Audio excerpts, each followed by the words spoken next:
जनवरी 2 को हमारे माननीय प्रधानमंत्री जी लक्षद्वीप जाते हैं वहां 1150 करोड़ के डेवलपमेंट प्रोजेक्ट्स को इनैगुरेट करने। और इस अवसर में वो लक्षद्वीप के प्राकृतिक सुंदरता को बहुत करीब से एक्सपीरियंस भी करते हैं, सोशल मीडिया में अपना अनुभव शेयर करते हैं और जनता से अपील करते हैं आप भी लक्षद्वीप आएं और यहाँ के अद्भुत सुंदरता को एक्सपीरियंस करें। उनके इस अपील से इंटरनेट पर लक्षद्वीप हाईली ट्रेंड करने लगा और इसे देख नजदीकी आइलैंड नेशन मालदीव्स के कुछ मिनिस्टर्स शॉकिंग रिएक्शंस देते दिखे, हमारे हेड ऑफ द स्टेट को सोशल मीडिया में अपशब्द कहे और भारत के कल्चर और हॉस्पिटैलिटी का अपमान किया। वही मालदीव जिसका इकोनॉमिक बैकबोन है टूरिज्म, जिसकी ग्रोथ में इंडियन टूरिस्ट सबसे ज्यादा योगदान दे रहे हैं, जिसकी सरकार को 1988 में इंडियन आर्म्ड फोर्सेस ने ही बचाई थी मिलिटेंट्स के हाथों से। 2014 में जब उनका एकमात्र वाटर ट्रीटमेंट प्लांट टूट गया था तब भारत ने ही मदद भेजी थी। 2020 के कोविड के दौरान भारत ने ही मालदीव्स को सबसे पहले फाइनेंशियल, मेडिसिनल और दूसरी तरह की हेल्प की थी। मालदीव्स के किसी भी क्राइसिस में भारत हमेशा फर्स्ट रिस्पोंडेंट रहा है और ऐसे में उनकी ओर से ऐसा बर्ताव एक्सपेक्टेड नहीं था।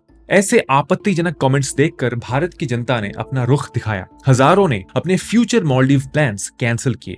हर स्तर के सेलिब्रिटीज ने भारत के प्रति अपना सपोर्ट दिखाया और भारत के हाई स्टैंडर्ड ऑफ हॉस्पिटैलिटी को दर्शाया। विदेश मंत्रालय ने मालदीव के दूतावास से जवाब मांगा, बॉयकॉट मालदीव्स और चलो लक्षद्वीप ट्रेंड करने लगा। ये सब होता देख मालदीव के मिनिस्ट्री डैमेज कंट्रोल में लग गए और ये कहा कि ऐसे कमेंट्स इन मिनिस्टर्स के निजी हैं और मालदीव सरकार इनका समर्थन नहीं करती। और कुछ ही समय बाद इन तीनों मिनिस्टर्स को ऑफिशियली बर्खास्त किया गया। तो दोस्तों, इस जियोपॉलिटिकल मुठभेड़ में लक्षद्वीप को जो लाइमलाइट मिली है वो बहुत ही फेयर और लॉन्ग ओवर ड्यू है, क्योंकि जिस प्राकृतिक सुंदरता और कंप्लीट रिलैक्सिंग हॉलिडे एक्सपीरियंसेस के लिए हम अब तक मालदीव दौड़ते थे वो आपको लक्षद्वीप में ही मिल जाता है। लेकिन लक्षद्वीप के कुछ ऐसे पॉइंट्स भी हैं जिनको जान लेना बहुत जरूरी है। इसीलिए हम आज के इस वीडियो में वहां के ग्राउंड रियलिटीज के ऊपर रूट सीकिंग करेंगे। मेरा नाम है कौस्तव, कैमरे के पीछे है मधुमिता और आप देख रहे हैं रूट सीकर। कॉन्टेक्स्ट के लिए पहले शॉर्ट में जियोपॉलिटिक्स की बात कर लेते हैं। बहुत समय से चाइना इंडियन सबकॉन्टिनेंट और ओशियंस एरिया में अपना दबदबा बढ़ाने की कोशिश कर रहा है मल्टीपल इनिशिएटिव्स के जरिए। भारत के बढ़ते ग्लोबल इन्फ्लुएंस और ओवरऑल प्रोग्रेस को रद्द करने के मकसद से चाइना हमारे पड़ोसियों को उकसा रहा है, जिसका लेटेस्ट एग्जाम्पल है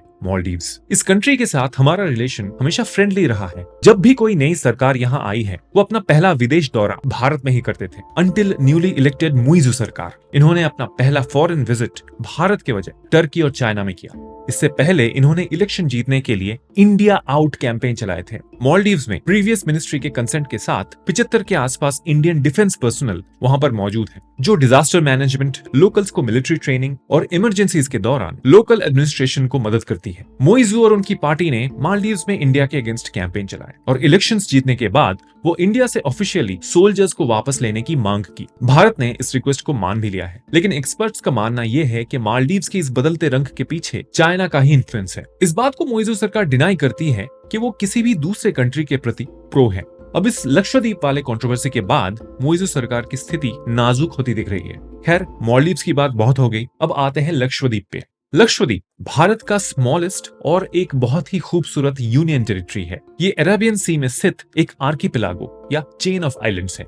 exotic white sand beaches, lush green landscapes, coral reef, adventure water sports और वास्ट मरीन लाइफ, ये सब लक्षद्वीप को एक perfect all weather holiday destination बनाता है। इसका exclusive economic zone 4 lakh square kilometre तक फैला हुआ है, जिसमें से 20,000 स्क्वायर किलोमीटर सिर्फ टेरिटोरियल वाटर है और 4,200 स्क्वायर किलोमीटर का वास्ट लगून एरिया है। डिपेंडिंग अपॉन आइलैंड यहाँ मलयालम, हिंदी, इंग्लिश और लोकल लैंग्वेज माही बोली जाती है। मलयालम में लक्षद्वीप का मतलब है 1 लाख आइलैंड, लेकिन ये एक सिंबॉलिक नाम है। ये असल में 36 आइलैंड्स का एक समूह है। भारत के मालाबार कोस्ट से ये सबसे नजदीक पड़ता है। पोर्ट सिटी कोचिन से इनकी दूरी 200 से 440 किलोमीटर के आसपास आता है। यहाँ तक पहुंचने के लिए कोची से फ्लाइट और क्रूज शिप दोनों ही ऑप्शन अवेलेबल है। इन 36 आइलैंड्स में से सिर्फ 10 ही ऐसे हैं जो हैबिटेबल है। ओशन के स्टैंड पॉइंट से लक्षद्वीप भारत के लिए एक बहुत ही स्ट्रेटेजिक लोकेशन है, इसीलिए यहाँ पे मिलिट्री कैंटोनमेंट्स है और कई आइलैंड्स में जाना सिक्योरिटी रीजंस की वजह से फॉरबिडन है। मालदीव्स लक्षद्वीप के बहुत ही नजदीक है और साउदर्न मोस्ट आइलैंड मिनिकॉय के साथ इसका कल्चरल एक्सचेंज होता है।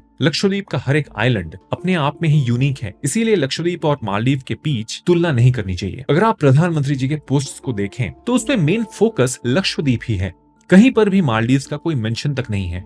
ये इनकी छोटी सोच का उदाहरण था कि वो उस मुद्दे में ऐसे कूद पड़े।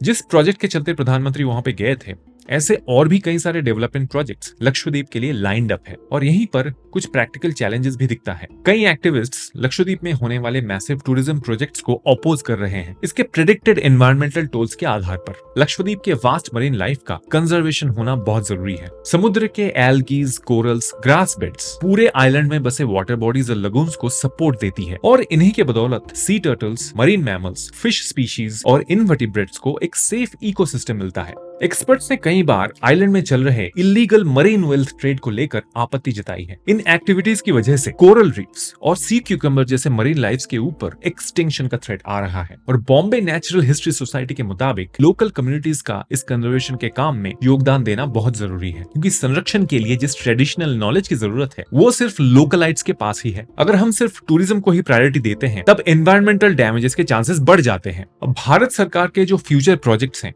वो तो इन लोकल कम्युनिटीज के बेनिफिट्स के लिए ही प्लान्ड है। ऐसे में अगर हम हर एक चीज को ब्लैक एंड व्हाइट तरीके से देखने लगे तो डेवलपमेंट का तो कोई चांस ही नहीं बचता। इसीलिए जरूरी है एक बैलेंस स्ट्राइक करने की। हमें लक्षद्वीप में वो गलतियां नहीं दोहरानी चाहिए जो मालदीव्स ने करी, जिसके चलते कुछ ही सालों में उसके सबमर्ज होने के चांसेस हैं। मेरी एक रिक्वेस्ट उन सब टूरिस्ट के लिए है जिन्होंने जोश में आकर लक्षद्वीप का टिकट ऑलरेडी बुक कर चुके हैं। दुनिया के किसी भी टूरिस्ट प्लेस का अगर आप बिफोर आफ्टर फोटोज देखेंगे तो टूरिज्म का नेगेटिव साइड दिख जाता है। हमें एज रिस्पॉन्सिबल सिटीजंस लक्षद्वीप को ऐसा होने नहीं देना है और अपने एक्सपेक्टेशन मैनेजमेंट पर भी सोच विचार करनी चाहिए, क्योंकि लक्षद्वीप इस समय एक बैलेंस्ड और बस्लिंग टूरिस्ट हब बनने के राह पर है और उसको ये बनने में हमें उसको पर्याप्त समय देना ही होगा। अब मालदीव्स जिस तरह से चाइना से और ज्यादा टूरिस्ट भेजने की रिक्वेस्ट कर रहा है, बदले में चाइना क्या क्या मांग चुका है इसका अंदाजा तो आप कर ही चुके होंगे। इसीलिए ओशंस में लक्षद्वीप जैसे स्ट्रेटेजिक लोकेशन का डेवलप होना भारत के दृष्टिकोण से बहुत ज्यादा इंपॉर्टेंट है। भारत में प्राकृतिक सुंदरता की कोई कमी नहीं है और पूरे भारत की सैर कंप्लीट करने के लिए शायद 2 लाइफ टाइम भी कम पड़ जाए। तो देश का सफर करते रहिए और वीडियो अच्छा लगे तो रूट सीकर को लाइक, शेयर, फॉलो और सब्सक्राइब कीजिए। मिलते हैं एक नए वीडियो में एक नए टॉपिक के साथ। तब तक कीप सीकिंग दोस्तों।